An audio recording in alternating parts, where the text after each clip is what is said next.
Welcome back to With the First Pick. Today, we're doing what we do best. Going to find those hidden gems so you don't have to. Going to give you the answers to the test, the under-the-radar players you need to know now that we are exactly, Rand Carthon, 100 days away from the 2026 NFL Draft. I'm Ryan Wilson. That's former Titans GM Rand Carthon. And with the Shrine Bowl starting next week and the Senior Bowl the week after, NFL Draft season is officially here. So here's the plan. Rand and I'll give you each 5 of our favorite players that very few people are talking about right now. Guys who have balled out on tape but maybe haven't yet gotten the recognition they deserve. That's what we're going to do. Rand, good sir, how you doing? I'm tired of being abused by all people at CBS Sports HQ. When I get off this show, I will be filing a formal complaint to HR in both Fort Lauderdale and New York. Thank you very much. The great news is that we can distract you for the next hour talking ball, because I know you love evaluating players. You've been doing that for nearly 2 decades in the league, so I'm happy to have you with me no matter what your current mindset is. I'm going to try to make you smile a few times as we get through this thing. All right, let's start at the top here with we'll go from what I'll call guys that if you're a hardcore draft nerd, you've heard of some of these guys, but by the time we get through the end of the show, maybe there's some names you haven't heard of. So I'm interested to see how this goes for those folks that are going to be they're going to sound like the smart guys at the draft party. I mean, imagine trying that to be your end goal. But let's get to it. First up, Max Iheanachor, the right tackle out of Arizona State. Fun fact, both you and I separately put this guy on our list, so that's probably a good sign for Max.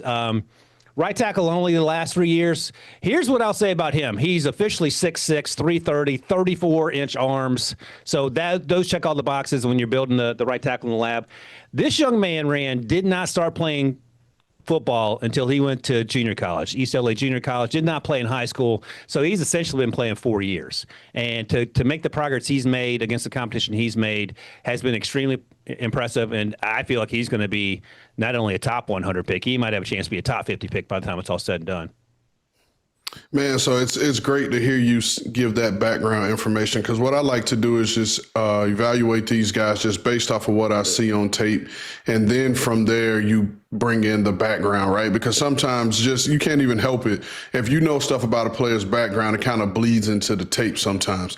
And so it's funny you say that he's only been playing football for 4 years.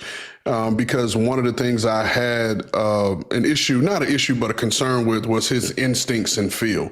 Right. So you talk about him being laid off the ball, and there's just sometimes in space, he's like unsure of where to go. And that's guys who have experience, they know, and they've always been taught, hey, never pass up color. And so he kind of gets caught in no man's land, son. But like you said, man, this guy has good size. He has the length. Just looking at him physically reminded me a lot of looking at J.C. Latham, just the physical in the way that they're both well put together. This guy, like you said, is a developmental right tackle.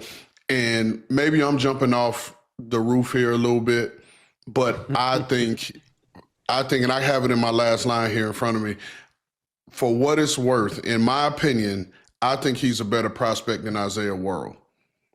And I say that because this guy has everything in his body to become an NFL starter.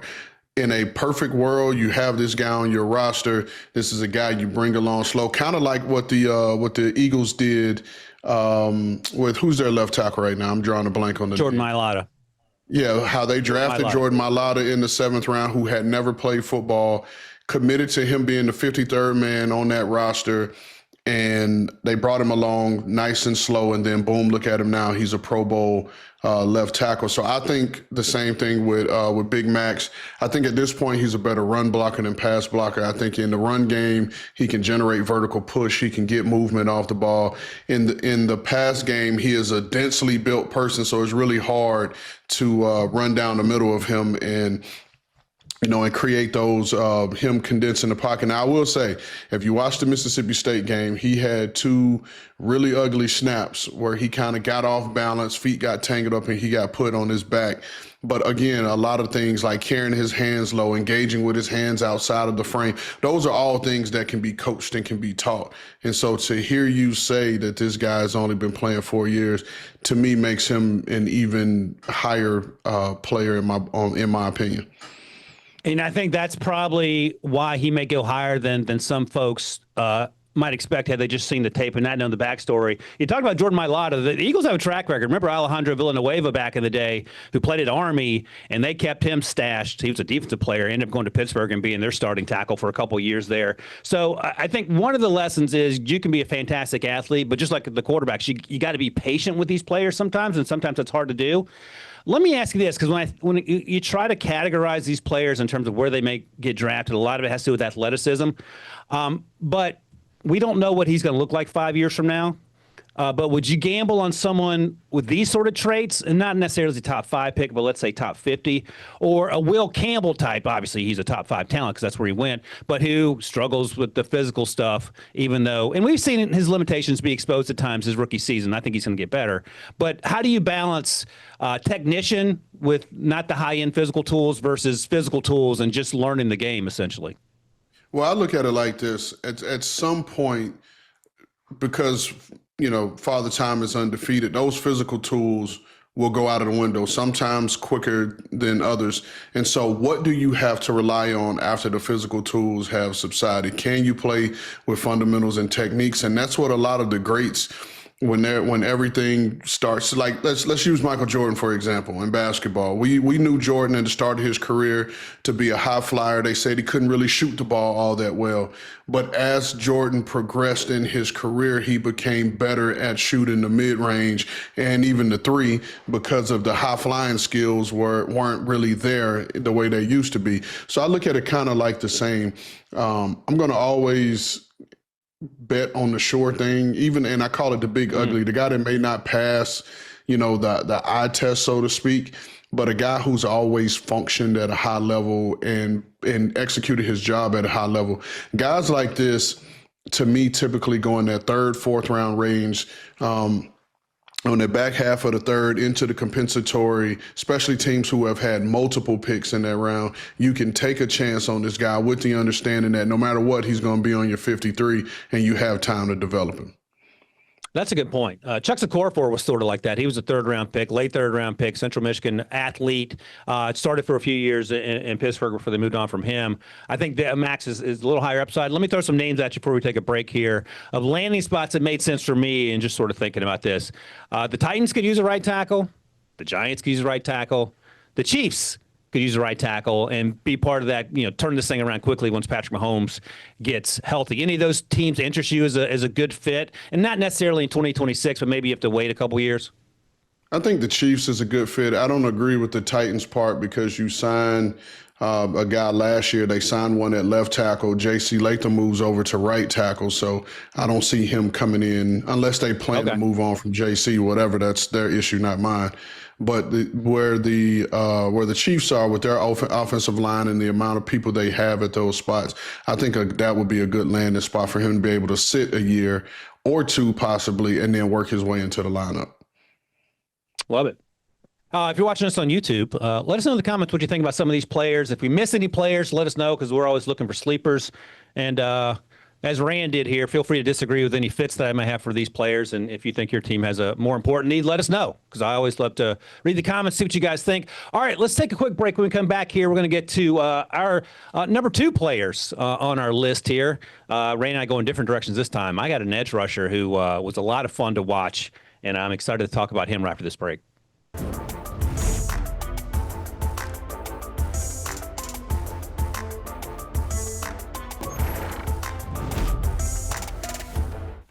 Welcome back to With the First Pick. We are going through our under-the-radar prospects for the NFL draft with 100 days to go to the actual draft. So write these names down, and you can look smart when you're with your friends at your draft parties. Next up, Malachi Lawrence, edge rusher out of UCF. He is verified, Rand, 6 feet 4 inches, 263, 35-inch arms.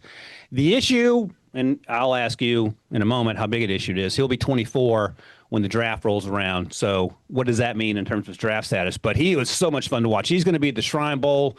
I think he has a chance to be a day 2 pick based on his tape. He's a track and field guy. I know you and producer Sharon take that very seriously if you can move on the track. High motor, heavy-handed power rusher. and he plays with his hair on fire, snap, whistle to whistle. So I love that about him.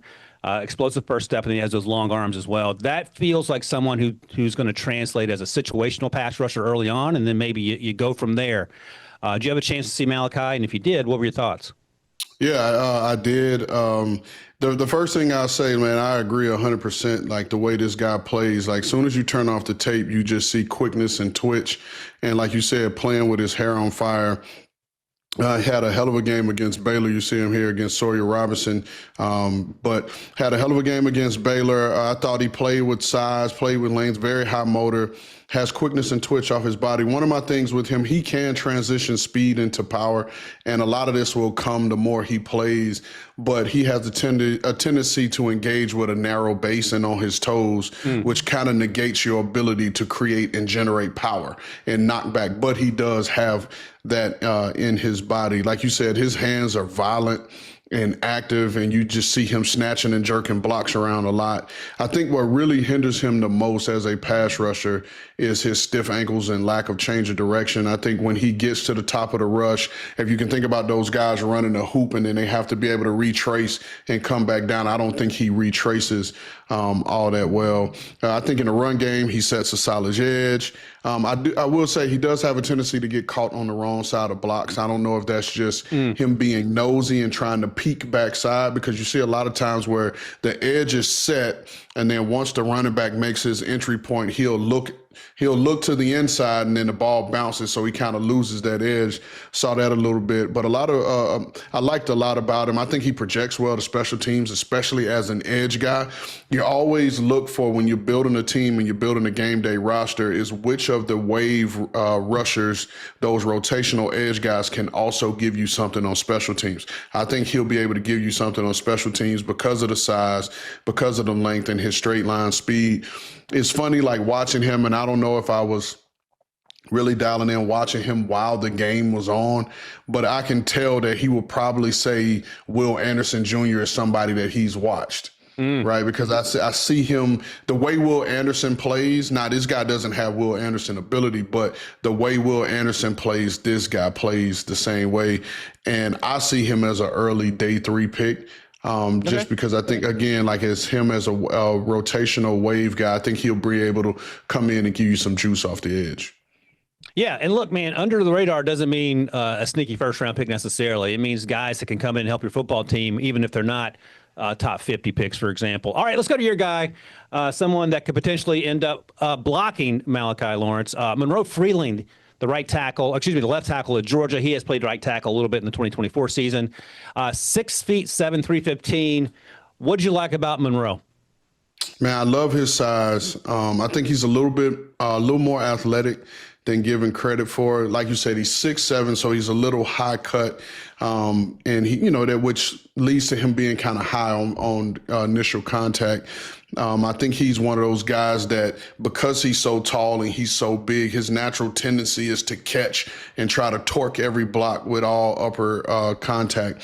But I do like his ability to run his feet on contact. That helps him get push into sustained blocks. His eyes will get him in trouble, because on those blocks where you're engaged, you're taught, especially on those double teams, to engage and then use your vision for anything that may run through. And it happened a lot where he will be engaged and have a little bit on the double team, and then at the run through, he'll completely, get rid of the double team, and then that guy's able to slip through. Those are all things that will happen. I didn't see him get really, overwhelmed with speed or power.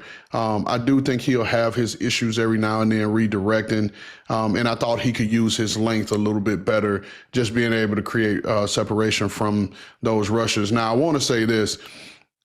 Guys like him end up starting in our league at some point. Like, I'm not saying that he's going to be a day one plug and play starter, but having been there when the 49ers drafted this guy, I think he is a better prospect coming out than Colton McKivitz, who's made a living as a starting right tackle in the league. And I'm not comparing him to, and I'm still trying to wrap my mind around it, but something about this guy reminds me of Matt Gonsalves, how I can't remember how to quite say it. He reminds me of him coming out of Pitt. I liked Matt probably more than most people did. Now, I wouldn't have projected him to be able to kick inside and play some guard guard like we've seen him play. But I know that Matt has had a few starts in this league, and I see Monroe Freeling being able to start in some form or fashion in the league at tackle. Yeah, with the first pick before you joined us, we were big Matt Gonsalves fans as well. Played at Pitt, had injuries his last season as a tackle, so that was sort of surprising that he moved out. But the other thing I want to ask you, and you talk about the idea that he could eventually start, Monroe Freeling could. The Chargers had basically their sixth-string offensive line out there at some point because of injuries. We saw the Steelers go through some offensive linemen. So this is what the conversations you're having in the pre-draft process about guys that could potentially have to play. Knowing all that, do you think of Freeling as a day 3 pick now? Or is that something you prioritize because maybe you're thinking this guy may have to be a game day active? What are you doing in that sense? No, I think he's a day 2 pick. I think he's a day 2 pick when you look at, and now mind you, day 2 is rounds 2 and 3. So I think he'll be a third roundish or so pick. Again, you can never have enough good quality tackles on your team. I think the Chargers are evident of that. And let's just be real. There's only so many of these body types and good tackles that God made on this earth. And that's what when you typically go into a preseason, most teams, when they're doing their preseason scouting, positions they're looking at are tackles, they're looking at corners, linebackers, and if you could find a receiver somewhere in there that can give you something on special teams, because there's just not a lot of those guys. All right, before we take a break, I want to ask you quickly, circle back to Malachi Lawrence, my guy here. Age 24, concern or no? Not a concern initially, just because of the nature of football that we're in right now with this NIL space. There's a guy we'll talk about later that I'll kind of speak on a little bit more just in terms of age. But with the way this guy plays at the age of 24, let's just say his second contract, he'll be 28. So that's give or take about the range. And then after that, his career will be what it is. But I wouldn't have a problem with him at age 24. And it feels like in the post-COVID world, guys are staying in college so long, that and the NIL, that sometimes guys come out, typically they're closer to 23 now than 21, more times than not. So I think I'm with you. I'm fine with that. His tape is his tape, and then we'll worry about his birth certificate later. It's not like the Little League where you don't want the kid to have a big, full beard and be 6'5". All right, let's take another quick break here. When we come back, we're going to talk about Rand pick one of my favorite dudes, defensive back, on the West Coast. I'll leave it at that to provide a little intrigue. And we'll talk about this young man right after this break.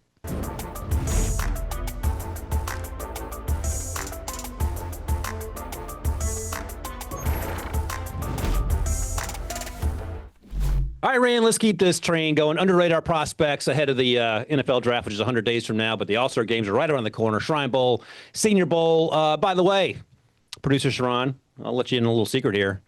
With the first pick RV will be at the Shrine Bowl and the Senior Bowl, and I'll get to see Rand in person for the first time in a while. So I'm excited about that. So check that in the old podcast feed. Let's get back to it.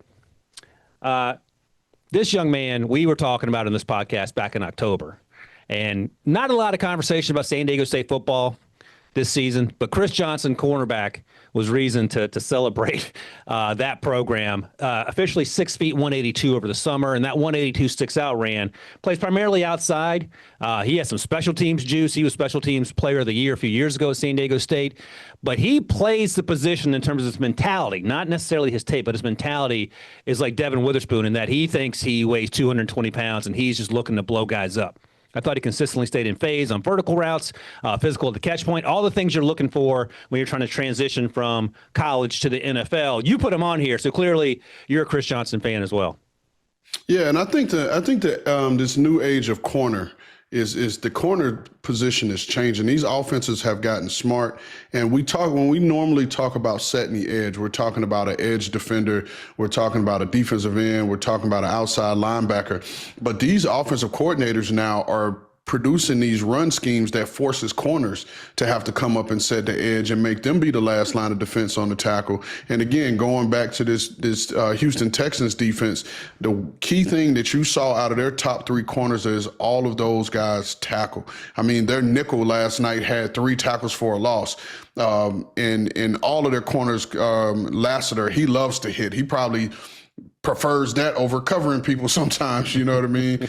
But Chris Johnson, very much fits that profile. Like you said, he's an outside corner. You like the size, you like the length. I don't necessarily see him as a top flight athlete. And I don't see him being like the mirror match guy, but I think he wins and functions with his instincts and understanding. I think he understands how to cut off portions of the field and use leverage that way. I think he's comfortable from both press and off. And the one thing from press, he's not a physical rerouter, just in terms of just jolting receivers at the line of scrimmage, but he presses with his feet. And what I mean by that is most guys, when they press, you think of the stab, and that's forcing the receiver to do all this at the line of scrimmage. Well, he doesn't necessarily do that. He uses his feet to force you to have to shake at the line of scrimmage as a wide receiver, which throws off timing with the quarterback. So I think he does that. I also think from off, he has good recognition, good anticipation. And the other thing that helps him is he knows where his help is, and he plays to that. He knows if I have outside leverage, there's nothing receiver's going to do to make him jump an inside route, because he knows he has inside help there. I do think, Ryan, he does not possess true top-end recovery speed if he's beaten vertical. I don't think he possessed that, but the one thing you love about him is he has good ball skills to locate and make plays on the ball, which we saw in his production. And then you mentioned his toughness and willingness to fit and feel in run support. Like you said, he's not the heaviest guy. So he thinks he's running in there banging people, knocking them around, and he's not necessarily doing that. And he will miss some tackles because of it, but it's not because of a lack of effort or lack of trying. So I think he'll be best suited to play in a zone scheme. I think you'll see the best of him. I think he easily comes in and he's a team's one of their top 3 corners out the gate as soon as he walks in the building. And you mentioned Kamari Lasser, who obviously weighs a little bit more coming out of Georgia, but he ran to the 4.6s, and everyone slept on him as a second-round pick, and the Texans didn't care. They got a first-round talent. And as you note, you don't need to run a 4.4 to come downhill and smack somebody, and he did that consistently, and he plays really good in coverage as well. So, we like to say don't overthink it. I think Chris Johnson is a don't overthink it situation. I don't think he has an injury history because of his size. I'll have to double-check on that. And if he stays healthy, you just have to assume he continues to stay healthy. My guy is also plays in the defensive backfield, plays about 2/3 of the time in the slot. They move him in the box. He'll come off the edge very rarely and even play a little free safety. Treydan Stukes out of the University of Arizona, shout out Tucson. He's verified 6'1", 198. And man, it's, we spend our whole year watching these players, and you turn on the tape and you find someone that blows you away. It's just fun to watch and see what comes next. I described him as a physical wrecking ball in the secondary with ball skills as a wide receiver. He had 4 interceptions this year. He had a couple interceptions last year. He's basically a big safety hybrid. He can lock up slot receivers and tight ends out of the slot. He can play deep if you need him to. He comes downhill looking to blow somebody up, as our buddy B-Mac likes to say, with bad intentions. Sometimes he's a little too out of control in terms of the aggressiveness, but again, to quote B-Mac, you'd rather say whoa than sick him. And you got to tell this guy to dial it back sometimes, because he is so juiced up to make plays. Do you have a chance to watch Stukes? And if so, what you think of this guy? Yeah, the graphic we showed of him, I think that was which game was that? The Arizona State game, where he just went up and head topped the guy to get the interception. That was an impressive play to see him do that. Like you said, I think he's a functional starting safety that has some big zone nickel flex. I think you can bring him he'll give you the cool ability to be able to roll him down on those early downs and play him in the slot, which will allow you to have some good run defenders in there, because he can play the slot on those early downs, but still give you a run defender, a C-gap defender in the run game. I don't think he's the most dynamic athlete, but I just think he just knows and understands how to play the position. He's smart, he's tough, he plays with urgency, and I think he anticipates so well and has good knowledge of route concepts that it allows him to get there quicker than what his quickness and speed would suggest, if that makes sense. And we talked about the ball skills, his ability to attack the ball.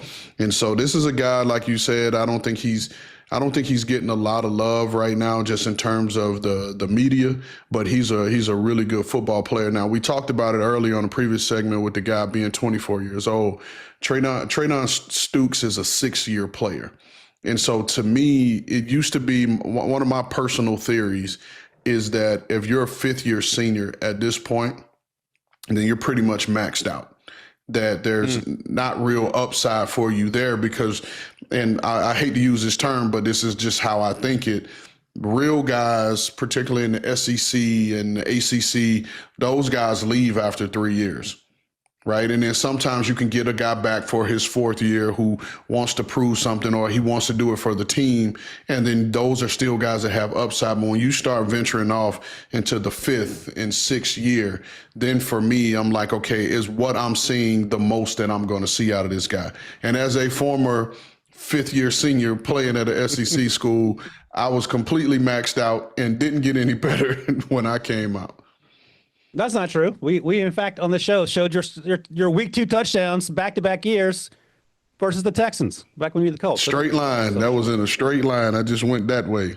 No fair dodge. Hey, know what you do and do it well. Don't don't overthink it. Before we take a break, I want to ask you quickly, what do you think about these fits for Treydan? The Patriots feel like a good fit, maybe, even though they have those 2 young corner safeties from Cal. And then I think the Bills make a ton of sense. Cole Bishop's playing out of his mind, but you imagine Jordan Poyer isn't going to be around much longer. I love the idea of him being a hair on fire guy in the middle of that defense. No, I think he fits both schemes, especially with the variety that the New England Patriots like to do.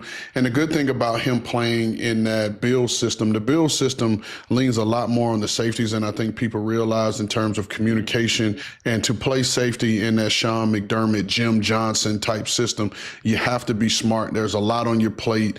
And I think a lot of teams now are really getting away from the strong and the free, and they're more so looking for rock and roll safeties that in any given moment you could be down in the box and you have to play, or they put you in the post and you have to be able to play.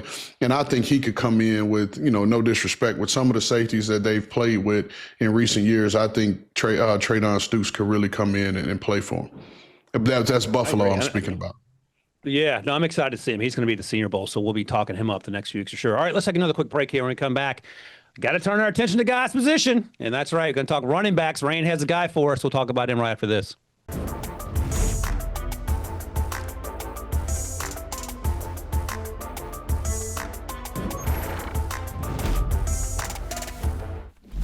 All right, Rain, as a former running back, I'm surprised you waited this long to talk about running backs, but you got a guy on this list that wasn't on my radar, so I'm excited to hear. What do you got? Yeah, he's a North Carolina Central transfer to Virginia, Jamari Taylor. I think he's 5'9", what is it, like 200 pounds or so? Yep. Maybe a tad under 200 pounds. But he's a short, compact built runner. I think he has good lateral quickness and burst. He's a guy that has vision, and he just allows his blocks to develop. He has patience that way, does a really good job of pressing the line of scrimmage, and he has an explosive jump cut that's able to get him to the right read. He's not overly elusive in space, but he'll lower his shoulder and look to try to punish some guys. I think his overall speed is good. I think he can take it the distance. I don't see him being, what you refer to as a track guy, but I think his speed is good enough. I think in the passing game, he's competitive and he's willing in pass protection, which for a young running back, that's all you want to see. Show me the willingness and the toughness to do so. We'll work on your fundamentals and technique and get that down. I don't know that they teach that a whole lot in the college game. I think he catches the ball well. He has good, solid route running skills out of the backfield. The one thing that's funny watching him play, for a guy that's 5'9", he tends to run a little bit more upright and with a narrow base than you would expect. So when he enters the hole at 5'9". Usually your surface shrinks when you get in there, but he attacks the hole at 5'9". So he runs a little bit upright that way. But, for me, other than that, obviously, I think this guy will come in and he'll compete to be someone's third running back. I think he's a fringe 53 practice squad player. The issue for him, he's going to have to find a home on special teams. I think he could be a kickoff returner, especially with the way the rules are now. You got to essentially look at the kickoff return part of the game as the first play on offense. I know Pete Prisco and I, we've talked, and he's like, well, why don't you put a DB back there or put a wide receiver back there? And what you have to understand now, with the way these front lines are built, it's essentially like a run play from the backfield, right? Because the way the blocking schemes are, and it's almost like you're running inside zone or outside zone on kickoff return. So you have to have the ability to make those type of reads, which is why you see most teams now, whoever their number 2 running back is typically their kickoff returner, and they kind of treat it like the first offensive play. But I think this guy's going to be a solid day 3 pick, mid to late day 3 pick that, like I said, would be a fringe 53 practice squad player. That's a great point on the special teams, because that's something a lot of fans, and me included, haven't really thought about. There are running backs back there now, and for the reasons you laid out. The other thing to keep in mind, just because you're a day 3 pick, especially at running back, which is typically a position that is undervalued, because after Jeremiah Love, I think the running back conversation is going to be wide open. But don't forget, last year, Woody Marks ran around 4. He just steamrolled the Steelers in that wild card game for over 100 yards. He had a really good season. Can also catch the ball out of the backfield. Kyle Monanga was a 7th-round pick. Isaiah Pacheco, who he reminds me of, a 7th-round pick. You can find guys that can help your football team. Bill Krosky-Merritt, we talked about him earlier in the season. So just because you're not a top 32 pick does not mean anything other than if you have an opportunity, you can take advantage of it. So I love that. I'm excited to watch more of Jamari Taylor. My guy, Kendal Daniels, linebacker at Oklahoma. He is as old school as they come when he lines up and gets on the scale, 6'5", 342. So you don't see a lot of linebackers at 242, excuse me. You don't see any at 342, I don't think. Levon Kirkland maybe back in the day. But 242. So he looks as old school as they come. But he plays like he's about 225 in terms of his ability to fly all over the field. He dominated as a basketball player in high school. I know you like the behind-the-scenes fun facts there. You like this too, Rand.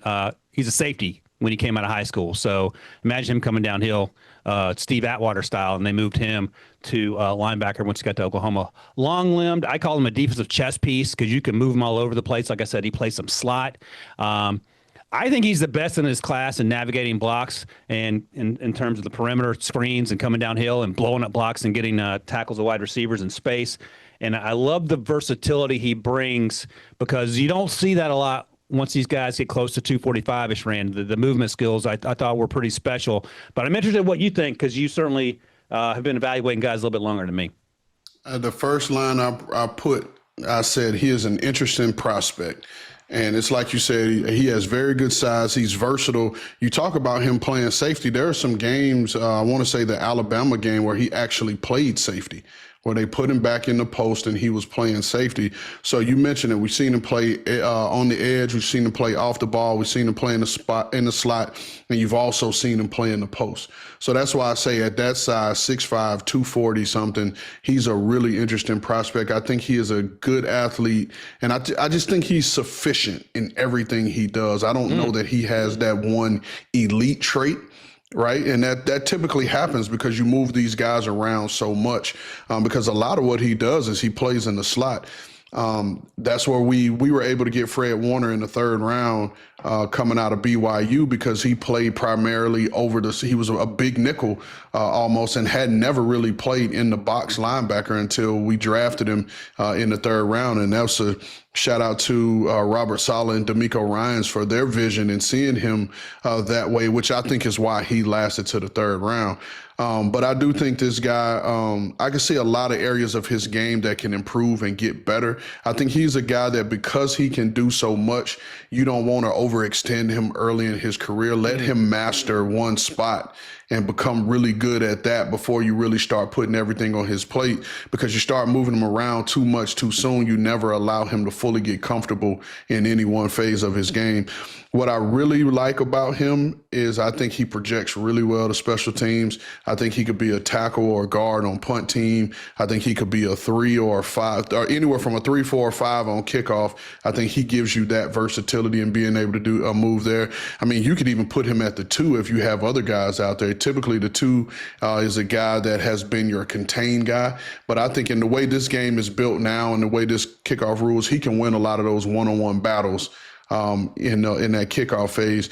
What I'm interested in doing, and I wrote this last note in here for myself, I'm interested in going back to the Oklahoma State tape because he is an Oklahoma State transfer to see more of him as a pass rusher. That was a year, I want to say last year, where he had, I'm just remembering this off the top of my head, where he had anywhere from 5 to 7 sacks last year. So I'm interested to go back and watch the pass rush stuff because he wasn't asked to do that a whole lot at Oklahoma, but I'm really interested to see that pass rush tape from Oklahoma State. Yeah, 5 sacks in 2024. Didn't get home in 2025, but it wasn't from lack of trying. The one thing I'll mention, and you talk about bringing him along slowly to the next level, he is not this player, but this player play primarily safety, but they moved him around. Nicky Manwari, the second-round pick of the Seahawks. Mike McDonald had a plan for him. He battled an ankle injury early on, but then when they got him healthy, they executed that plan, having him do one thing really well, exploiting his athleticism. And it feels like maybe you could do that with Kendal Daniels at the next level. Find a role for him, let him grow in that role, then you expand what you want him to do. But just the versatility at that size is pretty crazy to me. Because you don't see a lot of that. Usually these guys are between 215 and 225. So Kendal will be at the Senior Bowl as well. So I'm excited to see him. All right, let's take one more break here. And we come back. I'm going to talk about a wide receiver. I don't think I've heard his name mentioned at all this fall or last fall. And then Rand's going to counter with a defensive back of a young man that I also hadn't heard his name mentioned. So I'm excited to get to those two guys. And we'll talk about that right after this break.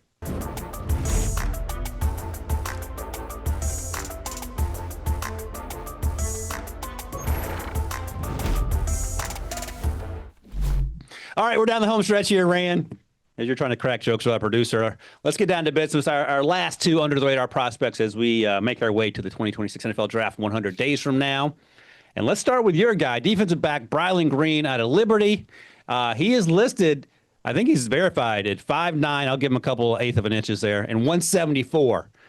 Slot guy, can play a little safety, but you have him on this list, so he must be doing something special because I have not yet had the opportunity to watch Green play. No, he's a fun watch. He's like you mentioned, his size. He does have average size, but he's played some nickel. They roll him down in the box. They play him over the slot. He plays in the post. Man, he's like for everything that he lacks in size, he makes up for it with his toughness and his instincts. He played like his willingness to insert in those run fits, fill the C gap, even taking on blocks. You see him leave his feet to, propel himself into blocks. So you love that about him. He's not a thumper, obviously, because he's 170-something pounds, but he does a good job of getting the ball carry on the ground. We call that being an eraser.